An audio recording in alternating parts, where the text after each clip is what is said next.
My talk is about dark patterns. Yeah, so let's just get straight into it because there's a few things got to go over. So yeah, I'm Kharis Connell. I'm the Director of Experience Design. So I am a designer. This will be important later on at a company called Global Mechanic here in town. I'm really interested in emerging technologies. We look at future technologies, where things are heading, and the implications of that on people and how people behave. So, yeah, I mean, the first thing, so what are dark patterns? Does anyone know has anyone heard of this before? Dark patterns. It is a thing. Right, so at least 2 people. Good. So, dark patterns are something that's recognized in the design world. It is, I think it's been around as a recognized thing since 2011. A guy called Harry Brignall in the UK first sort of brought this up. He's a designer, he was a user experience designer. And he was looking at the design of websites, and he was kind of like having these moments. I was like, this can't be designed in this way on purpose, surely. Like, this experience is really bad. Is this just bad design, or is it bad design by design? So, yeah, this is kind of like what this means. And so we're going to look at, like, now, and we're going to extrapolate this into, like, future technologies. So, yeah, this is what it is. Dark patterns. They are behaviors that are specifically designed to encourage users to make mistakes. And you would think, well, that makes no sense. Now, why would anyone go and do that? Because, that would give an awful experience, for a company, or like going to a portal. Well, there is a reason why. It's for the financial benefit of an individual, company, or government entity. So it can be used for all these different means. Probably people in the ad industry are more closely linked to this historically because often these things, these campaigns and systems that are put in place are there to generate profit for companies. But it's also something that's in services and products out there on the market. So I'll just give a couple of examples in a minute. This is the kind of user flow. So for the non-designers, designers in the room probably are used to the idea of like the idea of an IA map or a user flow. And this is the dark pattern user flow. So you come in, and I mean, this could be anything. This is not explicit. This is just used for example. You come into some kind of homepage. This could be a website. This could be a product even. And you've got sign up, subscribe, and you know how you've always got these kind of odd placed buttons, and you're like, why is that there? What happens if I click it? I often get this. I'm like looking at a button. I'm like, there's a checkbox here. What does it mean exactly? There's a bit of copyright lingo going on, and you have to kind of negotiate these waters. And yeah, you kind of hope, it's a bit like Russian roulette, you come out the other side without making too many mistakes signing up for things. So one example here, this is a screenshot from Shore's website. I've got a Shore account, and I signed up to a bunch of channels some months ago now, packaged channels. It was a real big mistake. I went in digitally through their portal, and it's like, sign up, get in there, manage services, right? Manage all your services. Brilliant. Don't need to talk to anyone and go in. I can add channels. There's buttons in there, add channels. I did it. After a while, I was like, I don't want these channels. So I'm just going to go in and deselect them. But you can't. There is no deselect. There's no way to switch anything off. So I was like, what the hell? I was like looking around the site, and yeah, you have to call them, get in the queue, make sure you click the right number, get talking to the right person, and they'll try and talk you out of it. So you have these kind of patterns of behavior which are not really in your interest. Another one, I mean, this is not just to single out Shore, if anyone's from Shore here. This is common with like flight websites, when they try and get you to sign up to like flight insurance by cunningly putting it somewhere in the flow before you check out. Like, maybe you should click on this, or maybe it's kind of put in a way that seems like you're saying no when actually you're saying yes. This is about manipulation. So The other one is Apple. So, and again, this isn't to single out just Apple, but this was an example that was pulled up. When iOS 6 was released, and this has been the same ever since, they had ad tracking in there for advertisers. And but they wanted to have a button that would make sure that people could opt out. So they buried it.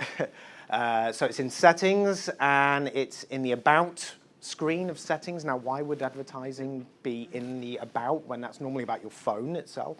And then you go down through the whole list of this stuff, and you get to the bottom where it's advertising, and you click that, and you get to that screen. I don't know what that means. Limit ad tracking, off, on. Like, what does that mean? And it's specifically designed in that way, so you're not quite sure whether you are specifically switching on the off tracking, or it's off, so am I being tracked? You know, and that is what's called a dark pattern. So who the hell is responsible for this kind of stuff? You know, I mean, it's awful, right? Well, it's evil fucking designers. That's what it is, and it really is. And this is something, you know, to give them the benefit of the tiniest bit of doubt, is that a lot of designers are in jobs and situations where they have pressure from clients to do evil fucking things, right? So they design bad, I mean, it kind of goes against the Hippocratic oath of being a user experience designer. You're not getting into learning this trade in order to make bad things and make sure that people have these kind of, or you set these traps. But when the big company is looking down and looking at the bottom line and saying, we've got to make money here, and if you don't make money, then you don't have a job, then these designers do these very shit things. So, yeah, it's really their fault. But they're still utter bastards, though. So, and I'm a designer, so I don't do that. So.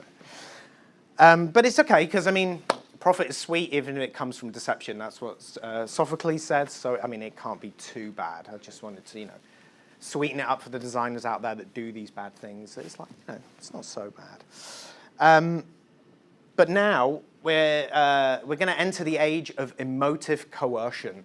So this is an image from 1968. It is the first virtual reality system out there. It was done by NASA.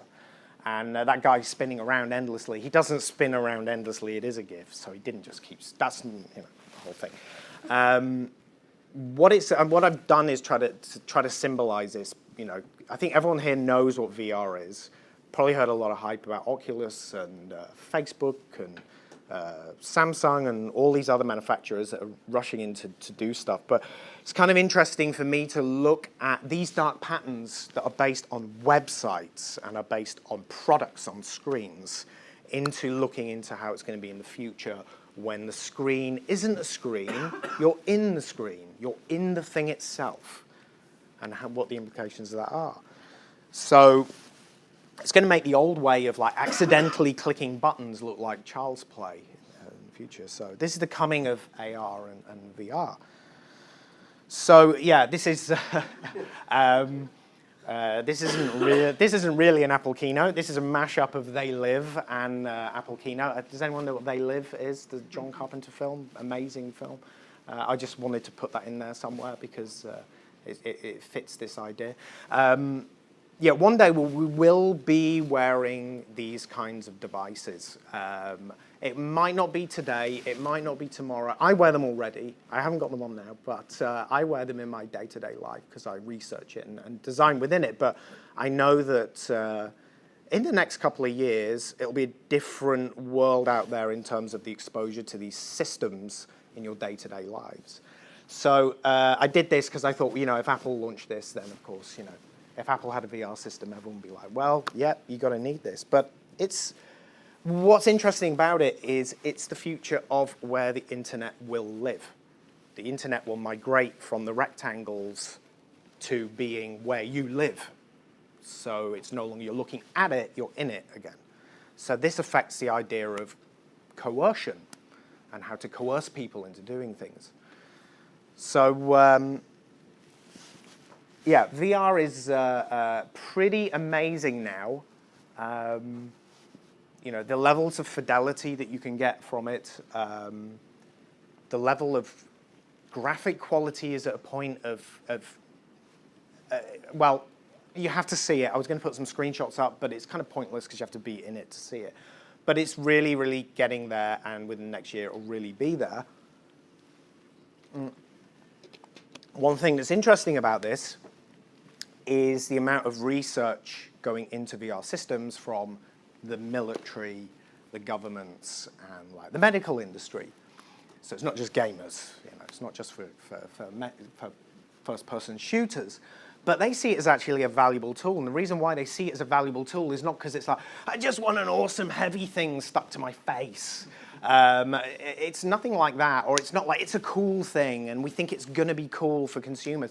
It's because they realize it's a direct connection to the brain on a level that is not possible with other types of technology out there. And so, you know, it's not the same as Google Glass, it's not the same as heads-up displays, so we'll clarify any confusion there. What this allows you to do, and what companies like Nike spend a lot of money on with their athletes, is they put them into these VR spaces, and they basically get them into what they call the zone, and it's a state of flow.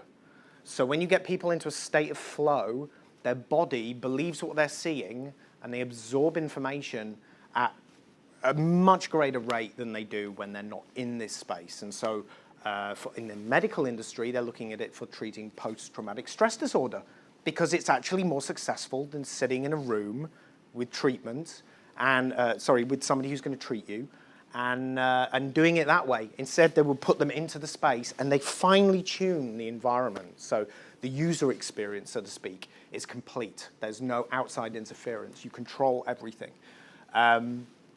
The other side of it with the military is they find it far more successful for military training.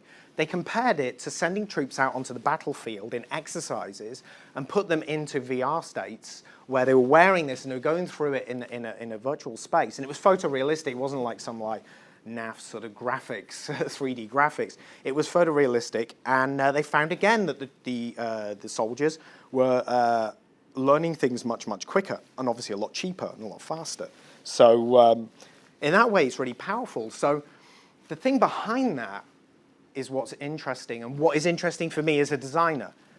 Again, the evil part. So it's what's really interesting is that you get a visceral and guttural reaction with VR and deep AR or mixed mode reality, which you don't get with other types of technology. And what that means is really dopamine.